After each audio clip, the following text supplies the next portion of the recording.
इस science fiction कहानी की शुरुआत होती है जॉन नाम के एक एस्ट्रोनॉट को दिखाते हुए, जो अभी अभी हाइबरनेशन चैम्बर के अंदर से कई महीनों बाद सोकर उठ रहा होता है। जॉन इतने समय तक हाइबरनेशन चैम्बर में रहने के बाद बहुत अजीब फील कर रहा था, इसीलिए अब वो वहाँ से निकलते हुए अपने बाकी दोस्तों के पास आ गया। दरअसल एक्चुअल बात ये होती है कि जॉन और उसके सभी दोस्त एस्ट्रोनॉट्स थे जो कि एक मिशन पर निकले होते हैं। उन सभी का कांटेक्ट अब पृथ्वी पर मौजूद कमांड सेंटर से हो जाता है, जहाँ पर कई वैज्ञानिक उन्हें लीड कर रहे थे। उनकी बातों से हमें ये पता चला कि जॉन और उसकी पूरी टीम सैटर्न ग्रह की मून पर जा रहे हैं, जिन्हें कि वहाँ से कई सारे नेचुरल रिसोर्सेस लेकर आने थे और ये रिसोर्सेस पृथ्वी पर मौजूद इंसानों के काम आ सकते हैं। तो इन्हीं चीजों के ऊपर कई सालों से रिसर्च की गई थी और जब उन्हें ये सारी चीजें पता चल चुकी हैं कि इस मून पर सबसे ज्यादा रिसोर्सेस हैं, तो उन्होंने जॉन के साथ 2 और एस्ट्रोनॉट्स को इस मिशन पर भेज दिया था। जॉन अब यहाँ पर हाइबरनेशन चैम्बर में से निकलने के बाद निक नाम के अपने एक दूसरे साथी के पास आ जाता है। उनका एक कैप्टन भी था जिसका नाम फ्रैंक होता है। वो तीनों इस पूरे स्पेसशिप को हैंडल करते हुए उस प्लेनेट की तरफ बढ़ रहे थे।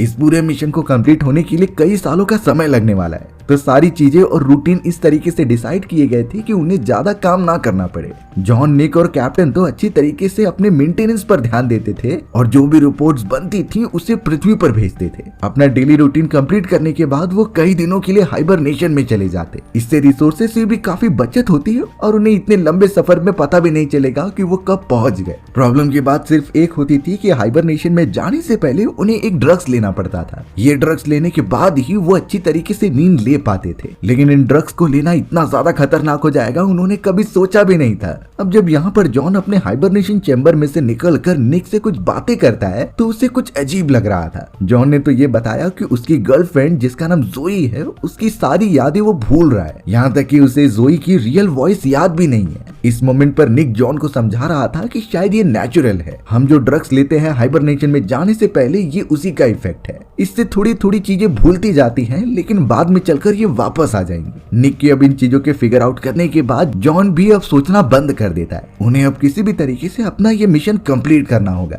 थोड़े समय के अंदर सभी लोग अपना डेली रूटीन फॉलो करते हैं और स्पेसशिप की मेंटेनेंस का ध्यान रखते हैं। एक से एक सिस्टम कैसा काम कर रहा है उसका रिपोर्ट्स पृथ्वी पर भेज दिया गया था, लेकिन जॉन यहाँ पर अपने दिमाग पर जोर डालता ही रहता है कि उसे अपनी गर्लफ्रेंड की सारी यादें वापस आ जाए। वो अलग अलग विजन देखता है कि कैसे वो पृथ्वी पर साथ रहा करते थे। अब सारा काम खत्म करने के बाद वो वापस से हाइबरनेशन चैम्बर में चले जाते हैं। इसमें उन्हें कई महीने इसी तरीके से बिताने थे, पर अचानक हमें पता चला जॉन समय से पहले ही हाइबरनेशन चैम्बर से उठ गया है। इतने समय तक पैरालाइज होने के कारण उसे चक्कर आ रहे थे और वो ठीक से खड़ा भी नहीं हो पाता। जॉन अब किसी भी तरीके से एक जगह पर बैठता है, पर अचानक पूरी स्पेसशिप हिलने लगी थी। इस तरीके से मूवमेंट तो जॉन की तबीयत और खराब कर रहे थे। जॉन इन चीजों को देख पाता है, इससे पहले ऊपर का एक पैनल हिलने लगता है। उस पैनल के स्क्रूज निकल गए थे जो सीधा उड़ते हुए जॉन के सर पर लगा। जॉन इससे वहीं पर बेहोश हो जाता है। थोड़े समय के बाद जब निक और कैप्टन फ्रैंक का अलार्म बजने पर वो उठ गए तो वो जॉन को बेहोश पड़ा हुआ पाते हैं। उसका अच्छी तरीके से इलाज किया जाने लगा और वो देखते ही समझ गए कि ऊपर का पैनल लगने की वजह से जॉन बेहोश हो चुका है। जॉन के उठने पर तीनों ट्राई करने लगे ये फिगर आउट करने का कि उनकी स्पेसशिप के साथ क्या हुआ। कंप्यूटर से कनेक्ट करने के बाद वहाँ के डैमेजेस के बारे में पता लगाया जा रहा था। निक समझ गया कि जरूर कुछ एस्टेरॉइड्स के टुकड़े हमारी स्पेसशिप से टकराए होंगे, तो उसकी वजह से ही कुछ डैमेजेस हो सकते हैं। वो जल्द से जल्द कंप्यूटर से कनेक्ट कर रहे थे और वहाँ के एआई सिस्टम्स ये बताएंगे कि कहाँ डैमेजेस हुए हैं। पर चौंकाने वाली बात होती है कि डैमेज 0% दिखा रहा था। अगर डैमेज कुछ नहीं हुआ तो इतने सारे अलार्म सिस्टम कैसे बजने लगे। ऊपर की तरफ जहाँ से पैनल भी गिरा हुआ था वहाँ डैमेजेस हुए होते हैं, बट ये चीजें कंप्यूटर पर शो नहीं हो रही। अब ये बहुत ही वियर्ड होता है। कैप्टन फ्रैंक भी कहने लगे कि शायद ये एआई सिस्टम्स हमें पूरी जानकारी नहीं दे रहे हैं। पृथ्वी पर कमांड बेस से कुछ ऐसे लोग हैं जो हमें नहीं चाहते कि ये सारी इन्फॉर्मेशन हमारे पास आए, इसीलिए उन्हें इन चीजों के बारे में जल्द से जल्द पता करना पड़ेगा कि इसके पीछे क्या रीजन है। बट निक यहाँ पर थोड़ी बातें समझ चुका था। उसे इतना अंदाजा हो जाता है कि स्पेसशिप के कई सिस्टम्स एबनॉर्मल तरीके से काम कर रहे हैं और इस हालत में वो अपने डेस्टिनेशन तक नहीं पहुंच सकते।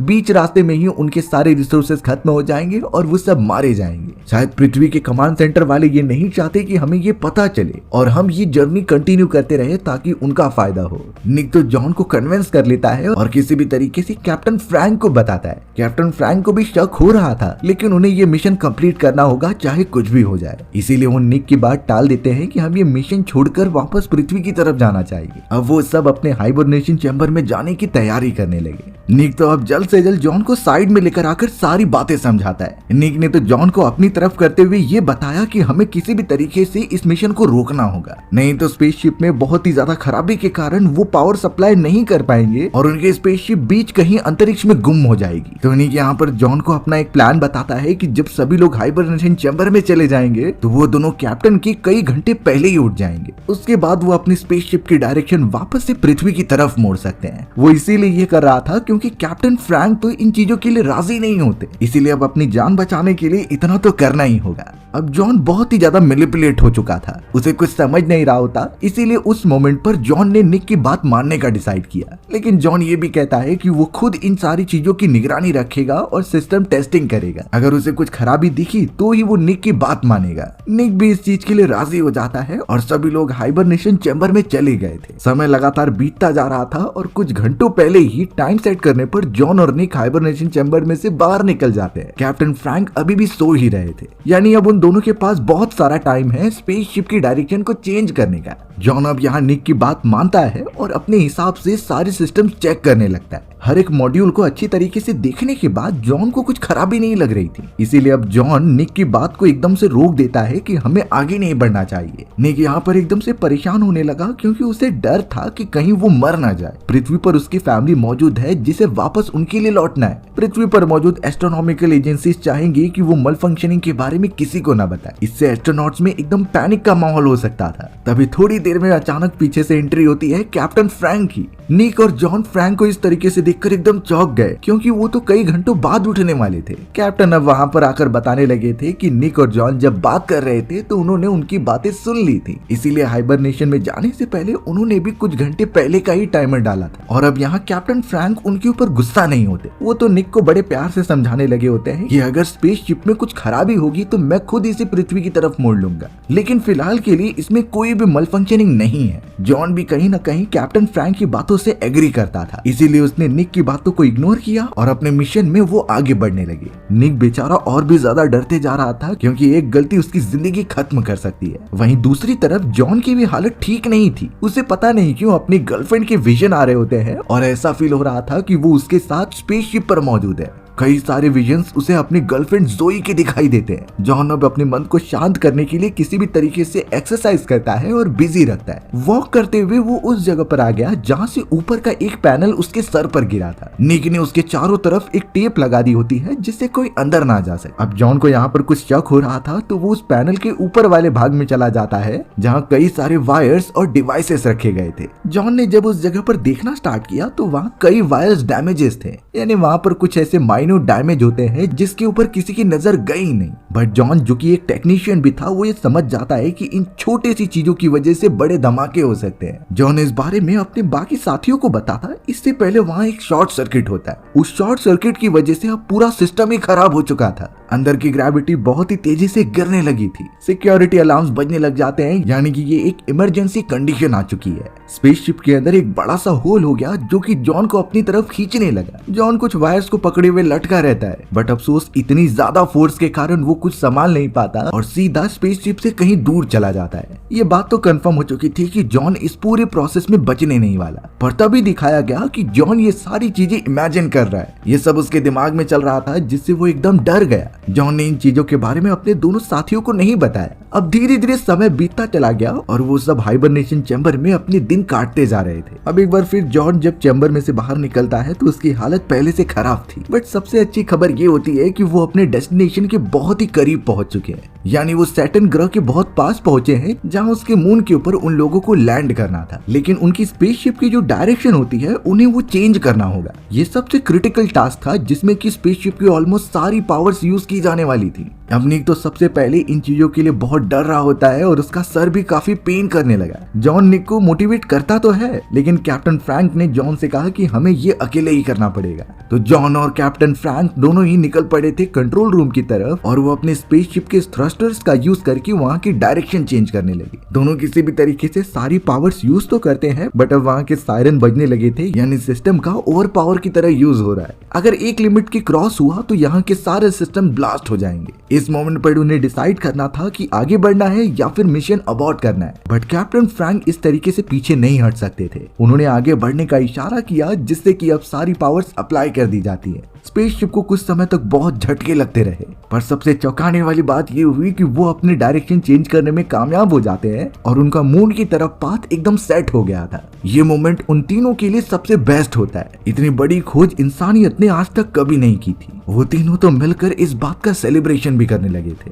अब उनका मिशन आधा तो कंप्लीट हो चुका है, लेकिन इसके बाद का सफर और भी ज्यादा कठिन होने वाला है। उन तीनों एस्ट्रोनॉट्स को अब और ज्यादा चौकन्ना रहना पड़ेगा, क्योंकि सैटर्न ग्रह के चारों तरफ कई एस्टेरॉइड भी घूम सकते हैं। यानी इससे पहले वो जितना मेंटेनेंस रखा करते थे उससे ज्यादा अब रखना पड़ेगा। जॉन, निक और कैप्टन की हालत तो बहुत खराब ही होती जा रही थी, क्योंकि उन्हें प्रॉपर नींद भी नहीं मिल पाती। फिर भी अब इस मिशन के इतने क्लोज पहुंचने के बाद वो हार तो नहीं मानने वाले थे। उन्होंने अपने डेली रूटीन्स और रिपोर्ट्स भेजना बंद नहीं किया। जॉन का सर बहुत ही तेजी से दर्द दे रहा था और उसे अपनी गर्लफ्रेंड के बार बार विजन आ रहे थे। वो अपना माइंड डाइवर्ट करने के लिए एक्सरसाइज भी करता है और कई सारी वीडियोस देखता है, जिससे कि उसे पृथ्वी की याद आती रहे। पर देखकर यही लग रहा था कि जॉन इन चीजों से ठीक नहीं होने वाला। उसे किसी भी हालत में पृथ्वी पर जाना है और अपनी गर्लफ्रेंड से मिलना है। कई मोमेंट पर तो वो यही देखता था कि उसकी गर्लफ्रेंड उसके साथ है और वो दोनों बहुत ही अच्छा टाइम स्पेंड कर रहे हैं। अब जॉन जब निक के पास जाता है तो वो पहले से साइको जैसा बिहेव कर रहा था। निक के मन में अभी भी डर होता है कि कहीं उनकी स्पेसशिप ब्लास्ट न हो जाए या फिर वो डीप अंतरिक्ष में कहीं खो जाएंगे तो कोई बचाने वाला भी नहीं मिलेगा।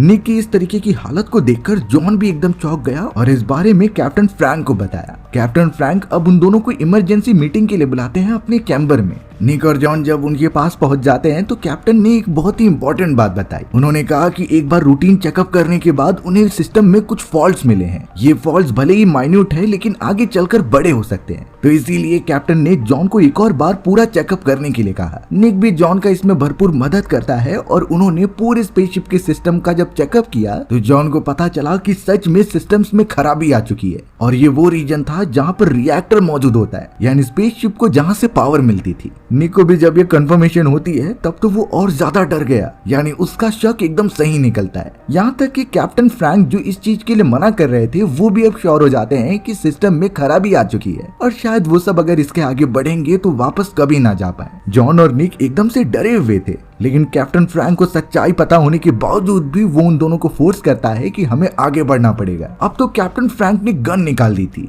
वो उन दोनों को धमकी देने लगा कि तुम अपने हाइबरनेशन चैम्बर में चले जाओ और जब टाइम हो जाएगा तो तुम्हें उठा दिया जाएगा। जॉन और निक तो इस बात के एकदम अगेंस्ट थे। कैप्टन फ्रैंक ने तो दोनों को बंदूक के ऊपर पॉइंट करके रखा था और जॉन को सबसे पहले वो हाइबरनेशन चैम्बर में भेजते हैं। सारे ड्रग्स देने के बाद अब थोड़ी ही देर के अंदर जॉन नोटिस करने लगा कि कैप्टन फ्रैंक अब निक को मारने लगे हैं। वो उसका सर बहुत बुरी तरीके से डैमेज करते हुए चैम्बर पर लड़ा रहे थे। जॉन अपने हाइबरनेशन चैम्बर में मौजूद था और वो इससे पहले कुछ कर पाता ड्रग्स उसके बॉडी पर असर करने लग जाती है, यानी जॉन अब हाइबरनेशन में चला गया था। यहाँ कैप्टन फ्रैंक ने निक के साथ आखिर क्या किया ये उसे बिल्कुल पता नहीं चलता। अब देखते ही देखते कुछ समय यहाँ पर बीतते चले गए और वो मोमेंट भी आ गया जब जॉन चैम्बर में से बाहर निकल रहा था। जॉन को ये पता करना था कि आखिर कैप्टन ने निक के साथ किया क्या। जब कैप्टन फ्रैंक उसके सामने आते हैं तो उन्होंने बताया कि निक अपने हाइबरनेशन चैम्बर में जा नहीं रहा था, इसीलिए उन्हें थोड़ी जबरदस्ती करनी पड़ी और वो आराम से सो रहा है। ये बात सुनने पर जॉन को थोड़ी सी राहत मिली और वो जाकर अपना रूटीन चेकअप करने लगा।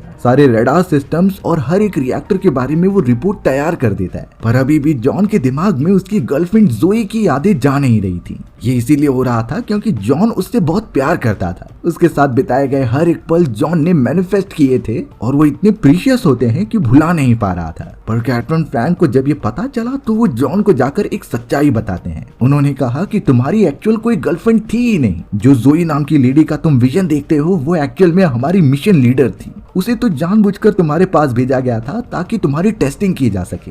वैज्ञानिकों को ये पता करना था कि मिशन पर भेजने से पहले उसके मानसिक संतुलन कैसा है। ये सारी चीजें क्लियर होनी चाहिए और इन्हीं चीजों की वजह से जोई जॉन के पास आई थी और उसे समझ रही थी। जॉन इन चीजों को सुनने के बाद बहुत गुस्सा होने लगा। वो तो कैप्टन फ्रैंक पर भड़क जाता है कि आप मेरी पर्सनल लाइफ में इंटरफेयर मत कीजिए। जोई मेरी गर्लफ्रेंड है और मैं हमेशा ही उसके साथ रहूंगा। इस समय तो जॉन का मानसिक संतुलन भी एकदम बिगड़ने लगा था। अब यहाँ जॉन जब कंट्रोल सेंटर में बैठा होता है तो उसके हाथ पर कुछ तो चेंजेस हो रहे थे। वो पूरा पूरा हाथ एकदम ब्लूइश हो जाता है और अचानक उसके अंदर कुछ रिएक्शन होने लगा, यानी कि जॉन का हाथ बुरी तरीके से फूल जाता है किसी एलियन क्रिएचर की तरह। उसमें से बहुत सारे ब्लड स्ट्रीम्स निकलने लगे थे जो जॉन को एकदम चौंका देते हैं। जॉन कुछ कर पाता इससे पहले पता चला कि ये सब उसकी इमेजिनेशन है। उसने सोचा कि शायद ड्रग्स की वजह से ये सब उसे दिख रहा हो, जबकि रियलिटी से इसका कुछ ताल्लुक नहीं है। अब उसके दिमाग में बहुत सारी चीजों का कॉम्बिनेशन होता है। वो तो अब ये भी समझ रहा था कि यहाँ वो जो स्पेसशिप पर मौजूद है वो भी एक इमेजिनेशन है, पर किसी को क्या पता था कि आगे चलकर जॉन बहुत ही कड़े डिसीजन लेगा। जॉन अब यहाँ पर कुछ रेडियो सिग्नल्स को देख रहा होता है ताकि वो किसी से कांटेक्ट कर सके।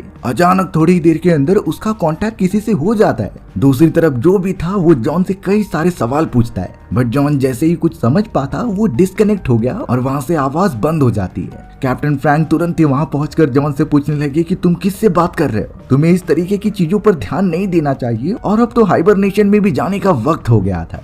अब यहाँ जॉन वापस से हाइबरनेशन चेंबर में नहीं जाना चाहता था। उसे तो पता करना होता है कि निक कहाँ पर है, आखिर निक जिंदा भी है या फिर कैप्टन ने उसे मार दिया। बट उसे ये बात भी पता थी कि कैप्टन अपनी बात मनवाने के लिए उससे कुछ भी कर सकते हैं। तो जॉन ने यहाँ बड़ी चालाकी से सबसे पहले कैप्टन को एक चैम्बर में बंद कर दिया। वो बोलने लगा कि मैं अपने हाइबरनेशन चैम्बर में तभी जाऊंगा जब पता चलेगा कि निक कहाँ पर है। कैप्टन इस बात से बहुत ज्यादा गुस्सा होने लगी और उस डोर को ओपन करने के लिए बोल रहे थे। वो तो इस तरीके से निक को डिस्टर्ब नहीं कर सकती क्योंकि वो गहरी नींद में सो रहा है। इस मोमेंट पर जॉन को याद आने लगा कि जब वो हाइबरनेशन में जा रहा था तो कैप्टन ने निक को कितना मारा होता है। वो बहुत ज्यादा घायल हो चुका था।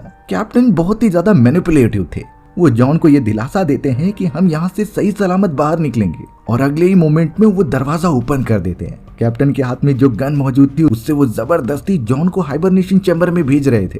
जॉन इसके लिए पहले से रेडी था। उसे पता होता है कि कैप्टन ने जिस तरीके से निक के साथ बिहेव किया वैसा ही वो उसके साथ भी करेगा। तो इस बार जॉन ने अपने कैप्टन के खिलाफ आवाज उठाने का ट्राई किया। वो तो उल्टा कैप्टन को ये मारने लगता है और उसके हाथ से गन फेंक देता है। दोनों के बीच अब काफी घमासान फाइटिंग चालू हो गई थी। बट यहाँ जॉन जो काफी फुर्तीला था उसने एक पंच मारकर सीधा कैप्टन का नाक ही तोड़ दिया। कैप्टन वहीं पर गिर जाते हैं और बेहोश हो जाते हैं। जॉन बेचारा पहले से ही इतना कंफ्यूज था और अब ये चीजें उसे समझ भी नहीं रही थी। उसने तो फिलहाल गन उठा ली अपने प्रोटेक्शन के लिए, पर उसे अभी भी चारों तरफ अपनी गर्लफ्रेंड जोई दिखाई दे रही होती है। जॉन भी अब कुछ न कुछ निक की तरह ही बिहेव करने लगा था जो रियलिटी और इमेजिनेशन में फर्क नहीं कर पाता। अब उसे ये भी नहीं समझता कि कैप्टन के बिना वो आगे क्या करेगा। जॉन तो अब किसी भी तरीके से अपने आप को संभालता है और चला जाता है कंट्रोल रूम के अंदर। जॉन तो अब सिस्टम की एआई से पूछने लगा कि आखिर स्पेसशिप के ऊपर कितने क्रू मेंबर्स मौजूद हैं। बट एआई जो जवाब देती है उससे जॉन एकदम चौंक गया। एआई ने तो साफ कहा कि इस स्पेसशिप के ऊपर सिर्फ एक मेंबर मौजूद है और वो खुद जॉन है। बाकी यहाँ पर पहले भी कोई नहीं था और अभी भी नहीं है। इन चीजों को सुनने के बाद जॉन एकदम चौंक गया और उसे कुछ समझ नहीं रहा था।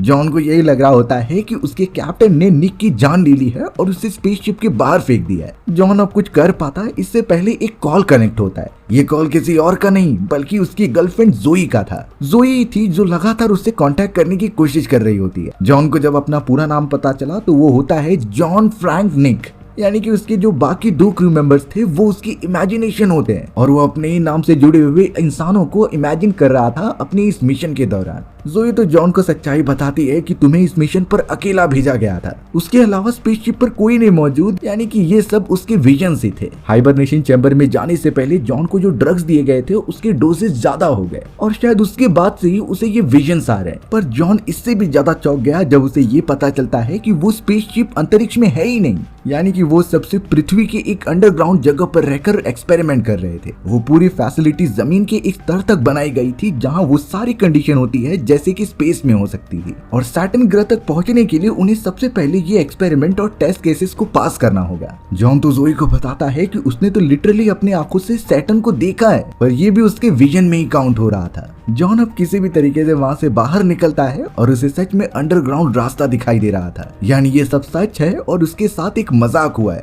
भले ही शुरुआत में जॉन इस मिशन के लिए राजी हो चुका था, बट अब उसके सामने सच्चाई आई तो वो इसे एक्सेप्ट ही नहीं कर रहा है। जोई ने तो जॉन को बताया कि तुम्हारे सारे टेस्ट केसेस पास हो चुके हैं, तुम्हें अब सामने मौजूद एक दरवाजे की मदद से बाहर आना है। स्पेसशिप के अंदर जो धमाके हुए थे वो दरअसल अर्थक्वेक के होते हैं। वो पूरी फैसिलिटी जमीन के अंदर बनाई गई थी तो वही झटके उसे लग रहे होते हैं। जॉन अब इन चीजों को एकदम एक्सेप्ट कर लेता है और बाहर निकलने के लिए जाता है, पर तभी कैप्टन फ्रैंक जो कि अभी भी मरे नहीं थे वो जॉन को रोकते हैं कि तुम उस दरवाजे को मत ओपन करना, इससे बहुत ही बड़ा खतरा हो जाएगा। पर जॉन इस समय किसी की बात सुनना नहीं चाहता था और वो सीधा उस दरवाजे की तरफ बढ़ता है। इस मोमेंट पर एक और डार्क रियलिटी सामने आई कि बाहर की तरफ अंतरिक्ष था, यानी जोई नाम की किसी भी मेंबर ने जॉन से कांटेक्ट किया था और ना ही ये पूरा फैसिलिटी जमीन के अंदर बनाई गई है। वो सब एक्चुअल में स्पेसशिप में मौजूद होकर मिशन कर रहे थे। जॉन को ये चीजें समझ में नहीं आती और उसने वो दरवाजा ओपन कर दिया। इसके बाद जो होगा वो बहुत दर्दनाक था, जो कि इसमें दिखाया नहीं गया। हमारी भी कहानी यहीं खत्म हो जाती है। सो व्यूअर्स, आपको ये स्टोरी कैसी लगी कमेंट सेक्शन में बताना भूलना मत। और अगर आपको मेरा एक्सप्लेनेशन 1% भी अच्छा लगा होगा ना, तो वीडियो को लाइक एंड चैनल को सब्सक्राइब जरूर कर देना।